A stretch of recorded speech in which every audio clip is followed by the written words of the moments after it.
Pernah nggak sih ngerasa kayak terjebak gitu sama satu emosi? Nah, hari ini kita bakal ngebahas sesuatu yang keren banget. Namanya peta kesadaran. Anggap aja ini semacam panduan unik untuk memahami dunia batin kita. Coba deh bayangin sejenak, gimana kalau setiap emosi yang kita rasain, mulai dari rasa malu yang bikin kita pengen sembunyi, sampai rasa bahagia yang luar biasa, itu semua ternyata punya frekuensi energinya sendiri.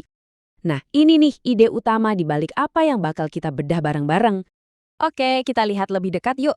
Ini dia, peta kesadaran. Ini kelihatannya kayak daftar emosi biasa ya. Tapi ini jauh lebih dari itu. Setiap perasaan di sini diurutkan berdasarkan level energinya loh, dari yang paling rendah sampai yang paling tinggi. Jadi ini beneran kayak peta buat ngertiin diri kita sendiri. Jadi ya, kita bisa anggap ini peta buat navigasi lanskap batin kita. Sama kayak kita butuh peta biar nggak nyasar di dunia luar, peta ini ngebantu kita buat lihat, oke, sekarang aku lagi ada di titik emosi mana ya? Dan yang paling penting, dari sini aku bisa melangkah kemana? Hal pertama yang harus banget kita perhatiin, peta ini tuh kebagi jadi dua bagian besar. Di bagian bawah, ada yang namanya daya paksa atau force. Ini adalah kondisi-kondisi reaktif yang rasanya nyedot energi banget. Sebaliknya, di atas ada daya batin atau power. Ini kondisi kreatif yang justru ngasih kita energi. Perbedaan ini adalah kuncinya. Oke, perjalanan kita mulai dari paling bawah dulu ya, dari ranah daya paksa. Ini tuh wilayah emosi yang seringkali bikin kita ngerasa kayak lagi dalam mode bertahan hidup terus-terusan. Sifat utama emosi di level ini tuh reaktif. Rasanya sempit, berat, dan yang paling pasti bener-bener nguras energi kita. Pernah nggak ngerasain kayak lagi berenang lawan arus yang deras? Capek banget kan? Nah, kurang lebih kayak gitu rasanya kalau kita lagi ada di sini. Coba kita lihat beberapa contohnya. Di paling bawah ada rasa malu, level energinya cuma 20. Di atasnya ada rasa bersalah, takut, dan marah. Nah, yang mungkin bikin kaget, bangga juga ada di sini loh. Loh kok bisa? Menurut peta ini, bangga itu masih bersifat reaktif karena dasarnya yang defensif. Kalau kita perhatiin ya, seluruh ranah daya paksa ini tuh kayak sebuah siklus. Rasa bersalah bisa memicu kita buat menyalahkan orang lain. Rasa takut bisa menciptakan khawatir yang berlebihan. Ini adalah kondisi yang bisa bikin kita kejebak terus di negativitas kalau kita nggak menyadarinya.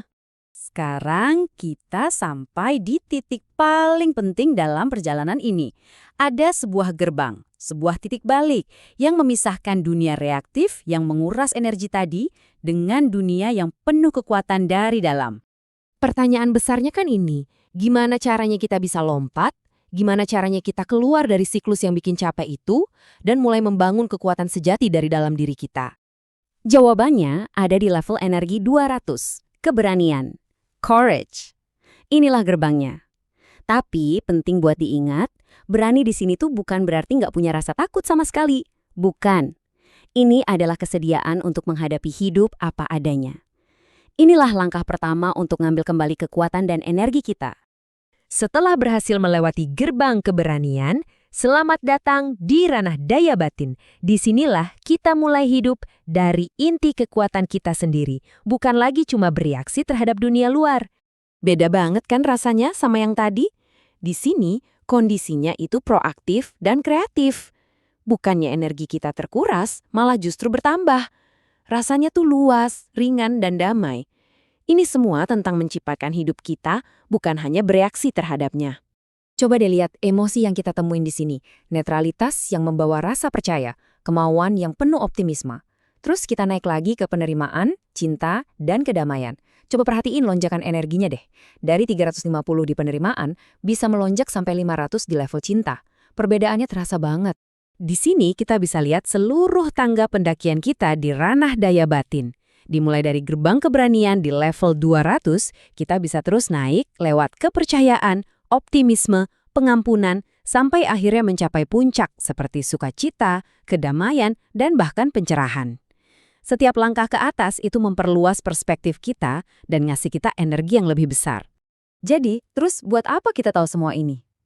Nah, poin terpentingnya adalah peta ini bukan cuma sekedar teori yang menarik aja. Ini adalah alat praktis yang bisa Anda pakai ya buat refleksi diri dan pertumbuhan pribadi.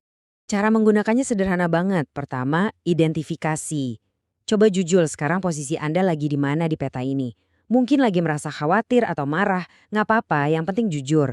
Kedua, pahami, kenapa bisa ngerasain ini? Apa proses pikiran di baliknya? Dan ketiga, yang terpenting, tuju keberanian.